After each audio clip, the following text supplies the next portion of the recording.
Hello, I hope you guys are doing well. So Jawan release हो चुकी है और जिसका आई थिंक अंदेशा था वो हो रहा है। मुझे लगता है कि उससे कहीं ज़्यादा हो रहा है। फिल्म जो है एक सेलिब्रेशन दिख रही है, जिस तरीके के मंजर सामने आ रहे हैं वो कमाल के हैं। 6 बजे का सुबह 6 बजे का शो था गेटी गैलेक्सी में मुंबई में, और जिस तरीके के विजुअल सामने आए वो आई थिंक हैरत अंगेज थे।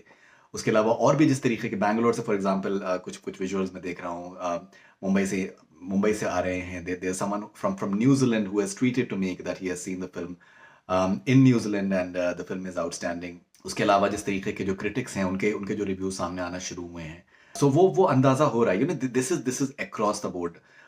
जिस तरीके के आई थिंक फर्स्ट जो रिपोर्ट्स आ रही हैं कि दैट द जो यूनानिमसली कि जो इंटरवल का जो सीक्वेंस है आई थिंक वो बहुत ही कमाल का है। It's something which is amazing. Apart from that जिस तरीके से गानों का एक पिक्चराइजेशन है, जिस तरीके का सारा बिल्डअप है, एक परसेप्शन ये है कि कोई भी I think boring boring moments नहीं है। 3.25 घंटे की फिल्म में अगर आप ये कह सकें कि कोई भी लो पॉइंट्स नहीं है, which is definitely a very good sign. मैं बहुत से मैं ट्वीट्स देख रहा हूँ। I am also seeing the tweets of certain critics जो कि generally they can be rather critical and overtly critical. So I think वहाँ पर भी मैं देख रहा हूँ कि दैट जो रिस्पॉन्स है वो बहुत ही ज़्यादा ज़बरदस्त है। एटली की स्टोरी टेलिंग की तारीफ हो रही है, जिस तरीके से the entire thing has been woven उसकी बहुत तारीफ हो रही है। आई थिंक ये मुझे लगता है कि once in a life time वाला एक एक्सपीरियंस हम लोग सब देख रहे हैं। और अगर देखा जाए तो जो एडवांस बुकिंग है वो कमाल की है। वो इस तरीके की है कि लास्ट के दिन में जो एडवांस बुकिंग हुई है वो it has completely zapped the entire industry. People are shocked with the level of advanced booking the way it has happened and मुझे लगता है कि ये एकदम कोई फिल्म ही चल रही है, कोई आई थिंक एस्केपिस्ट सिनेमा चल रही है इस फिल्म को लेके। अगर आपको याद हो 2 जून को रिलीज होने वाली थी, जो एक्साइटमेंट तब था। उसके बाद फिर जैसे जैसे उसके सारे बिल्डअप जिस तरीके से होता गया, पहले प्रीव्यू आता है, उसके फिर गाने आते हैं, everything seems to be picture perfect, everything seems to be falling into place in an ideal manner। फिर थिएट्रिकल ट्रेलर आता है, चेन्नई में इवेंट होता है, ऑडियो लॉन्च होता है, फिर दुबई में इवेंट होता है, एडवांस बुकिंग खुलती है। Everything is going as per the plan, अगर आप कह सकें तो। और फिर इन सब चीज़ों के बाद में जब आप फाइनली वेट कर रहे होते हैं कि इतना सब कुछ बिल्डअप हो गया, मार्केटिंग हो गई, सब कुछ हो गया, पिक्चर कैसी है, सारा खेल जो है वो पिक्चर के ऊपर है। बिकॉज अगर पिक्चर अच्छी नहीं है तो हमने देखा है कि ऐसे एग्जाम्पल्स हैं कि बहुत हाइप के बाद में पिक्चर रिलीज होती है, but the fact is that if the word of mouth is not positive, it just tanks completely। So यहाँ पर word of mouth extraordinary है। वर्ड ऑफ माउथ ना सिर्फ क्रिटिक्स का, ऑडियंस का, everyone. So I think unanimously everyone is freaking out of the film. बहुत obvious है कि अगर इस तरीके का एक वर्ड ऑफ माउथ है तो फिर लोग बार बार देखना चाहेंगे पिक्चर को। मुझे मुझे अभी एक बहुत सीनियर एक मीडिया फिगर है इंडिया में, मुझे उनका मैसेज आया कि दैट क्या हम क्या देख सकते हैं। These are people who don't usually go out to watch movies, and वो फर्स्ट डे कंटेम्पलेट कर रहे हैं कि that can they possibly be going to watch the film. So it is extraordinary. हम लोग डेफिनेटली हम लोग एक हिस्ट्री देख रहे हैं।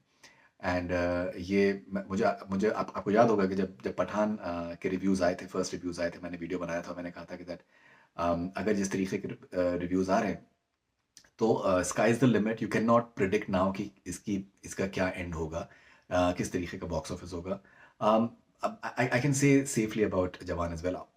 I can also clearly say that the Jawan definitely is the pop of Pathan. Seems like it. मैं repeatedly मैंने कहा है कि साउथ में भी पिक्चर खुलेगी एंड खुल रही है जिस तरीके से, और साउथ की एक अलग ही फैन फॉलोइंग है। वहाँ पर आपको बहुत कमाल के आपको विजुअल सामने आएंगे, वहाँ कमाल के आपको कलेक्शन सामने आएंगे। फिर साउथ इंडियंस तमिल तेलुगु अगर आप देखें दुनिया भर में मौजूद हैं, और वहाँ पर वो अपनी ज़ुबान में देखना चाहेंगे उसको। सो जो नंबर्स होते हैं वो ऐड ऑन हो जाएंगे from on the Hindi belt. अगर हमने पठान की बात करें उसको हम देखें तो, so this is truly going to be an extraordinary experience for everyone।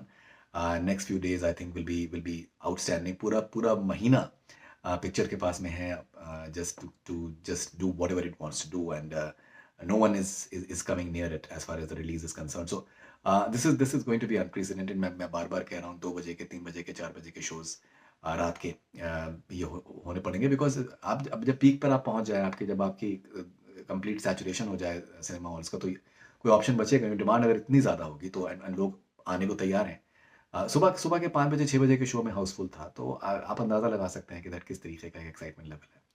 And मैंने हमेशा एक बात कही है कि दैट देखिए, जो फैंस होते हैं वो तो हमेशा सपोर्ट करते ही हैं। फैंस ने पिछली फिल्मों को भी सपोर्ट किया था जो कि उतना नहीं चली। ये हमेशा जो है जो न्यूट्रल ऑडियंस है वो पिक्चर को कामयाब बनाती है, और यहाँ पर neutral audience is literally buzzing right now. Fans obviously are buzzing, but the fact is कि it's a neutral audience that will take it to places, people are interested. मैं यहाँ पर मैं यूएस में मैं लोगों के वर्जन सुन रहा हूँ कि हमने हमने बुक कर लिया ticket. There are people who are really keen to watch the film.